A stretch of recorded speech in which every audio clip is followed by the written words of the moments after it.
Hello lovely people, Kitten here. This month in our Back to Basics series we're going to take a really detailed look at the knit stitch, the plain knit stitch, which is the foundation for everything. I'm going to split up the knit and the purl and then combining them for several reasons. You'll probably understand when you see the video. So I'm working really slowly and I'm trying to show you, but stop the video, go back, re-watch it, give me a shout if there's anything you don't understand, and let's knit.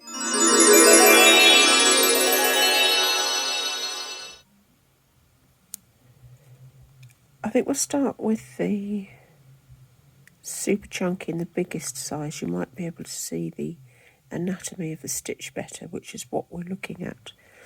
I haven't cast on very many because we don't need a great big long line. I just want to show you.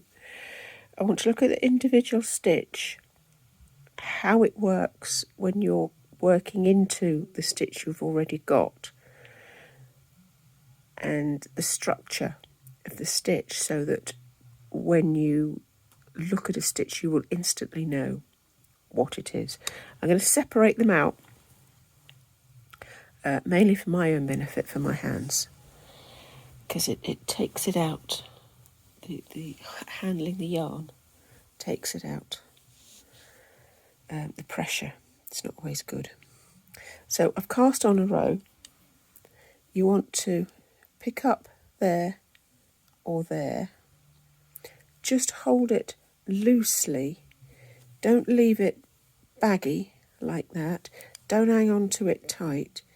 Just bring it round and hold it. You don't need to do anything else. Just the friction between your fingers will keep your tension for you. That's why it can be quite hard on your hands if you have a skin condition. You want to put, this is your working needle, this is your holding needle. The first row is always a bit tricky because you haven't got, the stitches haven't got any room to move, you've got nothing to hang on to. So we very gently put the point of the working needle through. Don't let go of this yarn, don't drop it and try and do that, you will lose your tension. Use this finger, bring it round that point, then switch so that you're holding onto the needle with this finger. Push the point. You want to put a little bit of downward pressure so you can bring the point through underneath. Let the needle do the size of the stitch for you, and then you slide it off.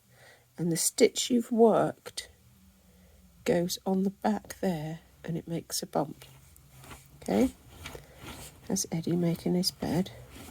So that goes round there. Just a little bit of downward motion and pull it through. Slide it off. Slide it off with this finger if you need to.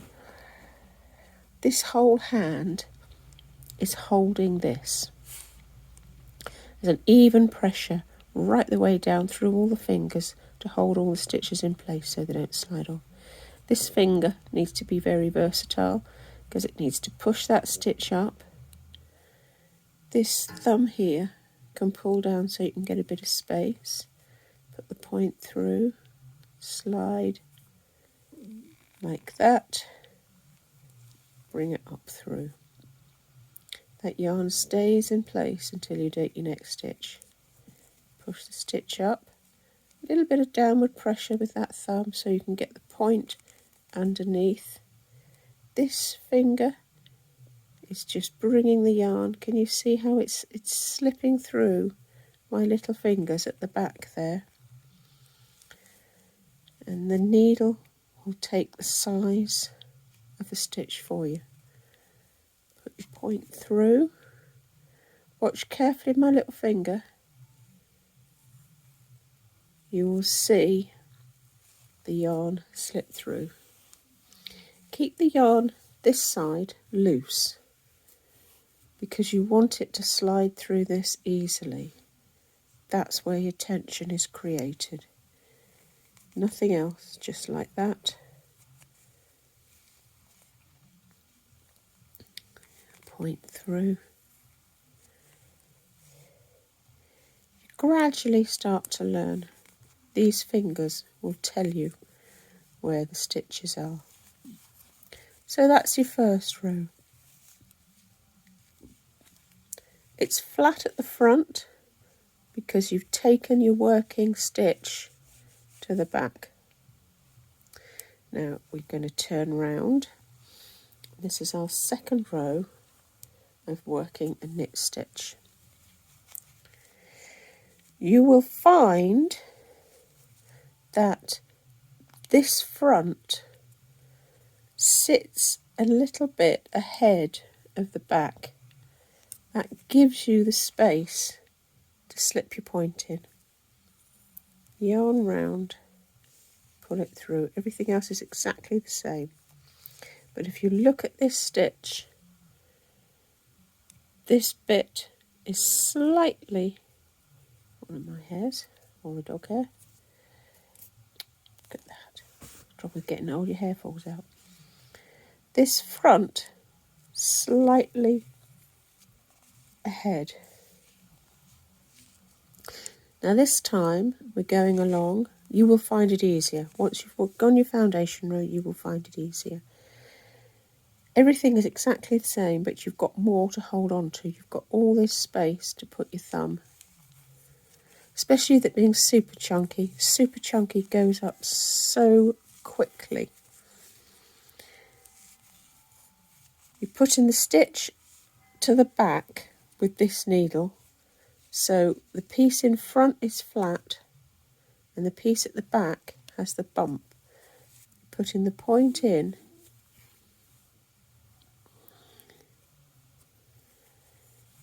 yarn. Okay, so this time you have a little pull. You've got your flat at the front. You've got your bump at the bottom. So when you work just plain knitting, that's what gives you the rough bumpy lines that are so popular. As you work along, you're on alternate rows of putting the bump. See, this is the bump on the stitch from the last row. Taking it to the back and giving yourself a gap, a flat bit at the front.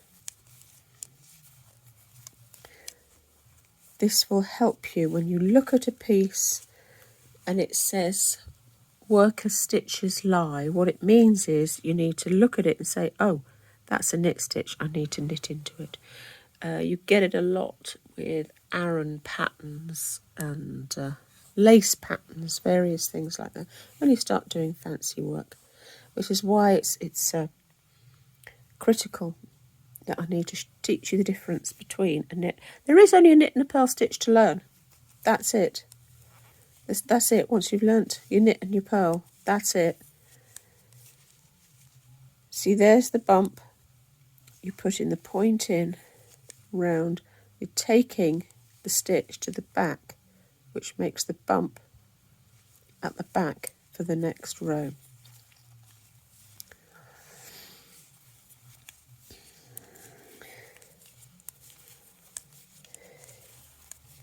You rattle along to the end of the row.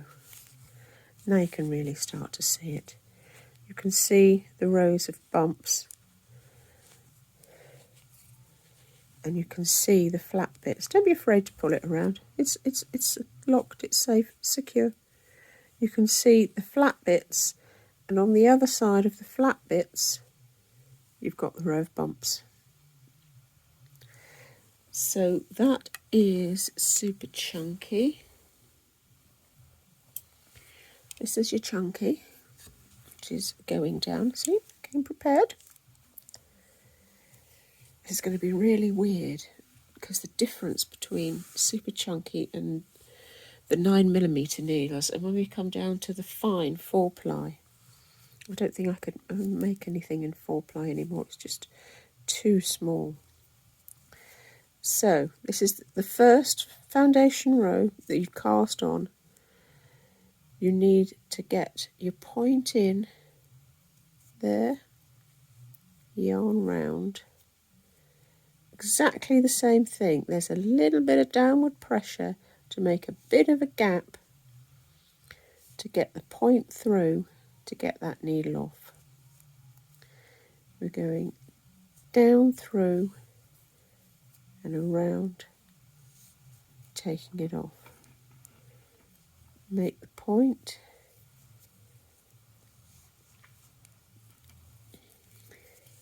just like that. Once you've done it a while, it starts to become second nature. I suggest get your 4mm or your chunky, whichever you prefer, and just sit and practice. The way I start people off, your cast on is worked on a knit stitch.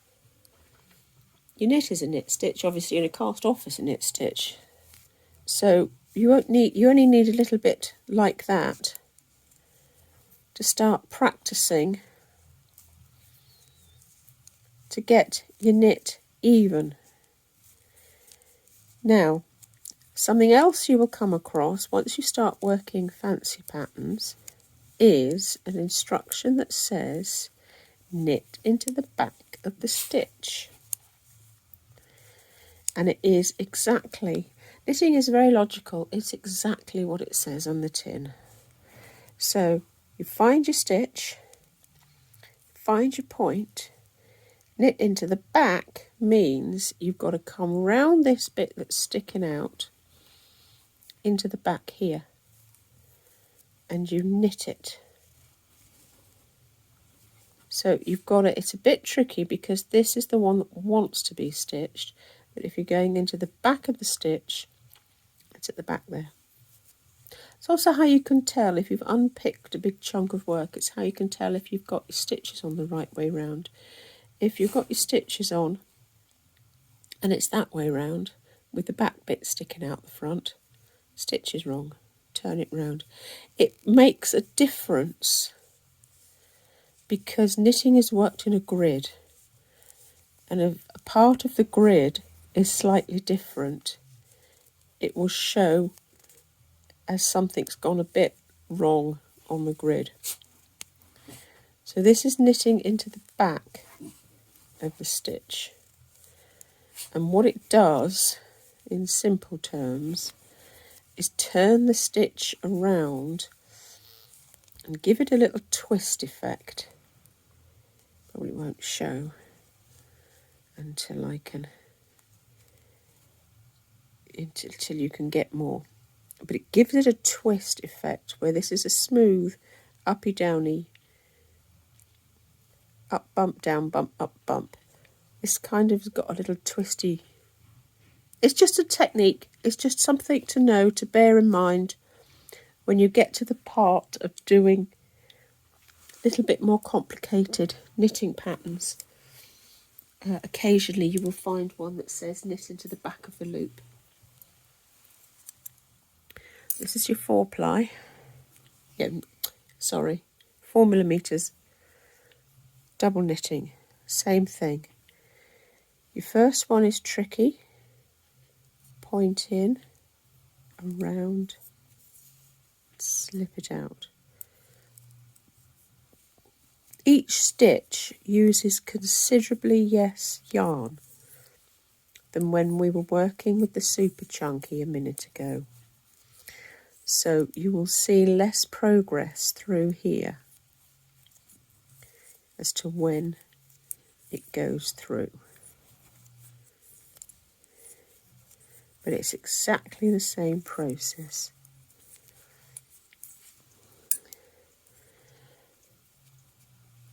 Most baby clothes are double knitting, and I think really a lot of adult jumpers and cardigans have moved over to chunky. But you do get more detail if you want to work patterns. You get more detail if you work with a double knitting, which is what this is. But it's exactly the same. You can see how the stitches are formed. The bump of the stitch is moving to the back. Just keep practicing. Just knit a strip and just keep practicing. If you're first starting off, don't sit for hours and hours. Sit for about 20 minutes because your hands aren't used to it and you'll make your hands sore and then they'll get shaky and you'll be dropping stitches and you won't be happy. So sit for 20 minutes, cast on 15 stitches and then just sit, relax. Nothing is happening. Don't think about anything. Let your hands really relax. If you're stressed and your hands are tense, your tension, your knitting will be too tight. It will come out in your work. It will show. So relaxed hands. These aren't doing anything. These that are holding the yarn, it's either around the last one or the last two. They're doing absolutely nothing. They're just waggling about on the end, being happy little chappies. And that is all you need. The tension round here, that is all you need to keep the tightness of the yarn out of the way so that the needles get a smooth feed and your stitches come out evenly. Right, so that's your double knitting. See, the rows, the bumps are smaller, they're much closer together. But you've still got the flat bit in between where the bump goes the other side. Right, now this one's going to be a laugh, I tell you. 4-ply. 4-ply is a challenge, I'm not going to deny it, but you get used to it. You do get used to it. Your hands get used to the feel of it. But it's exactly the same thing. You're not hanging on to anything, even though it's so much smaller. Just wrapping it round the pull against the skin will keep your tension in place. So you want to find your first stitch, point through. I always work so much slower when I'm doing 4-ply because it's just, especially with this, because it takes so much longer to get any kind of length, you need many more rows to the inch. I think there's only 2 rows of super chunky, but you need a lot of rows for the inch for this. It does take a little while for it to get going.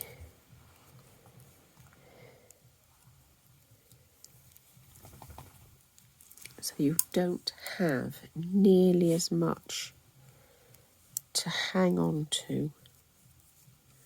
Very fine, delicate pieces. Once upon a time, everything was 4-ply.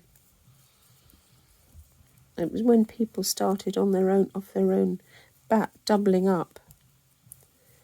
There's always been Aran at Guernsey work. People started doubling up to make bigger jumpers. Double knitting started to evolve more. But once upon a time, everything was 4-ply and 3-ply. Yay! Lace shawls in 3-ply. Gosh, that takes me back. Just keep plodding along. Now I'm starting to get that I can feel something. There's something to get hold of. What's that? 3 rows, 4 rows? So it's going to take you half a dozen rows to get something for that thumb to hang on to. But there you go. That is your knit stitch and knit into the back of the stitch. knit 2 together. I can do that quickly. When you're decreasing, you knit 2 together. Again, it's what it says on the tin. Take your point, put it behind the second needle, the second stitch. So you've got 2 stitches, and bring them together for 1 loop.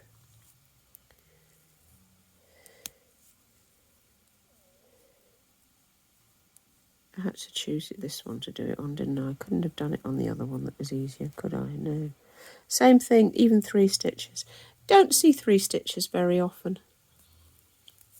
but it is possible. 3 stitches together and reduce like that. So that's your knit stitch. Have a practice and let me know how you get on.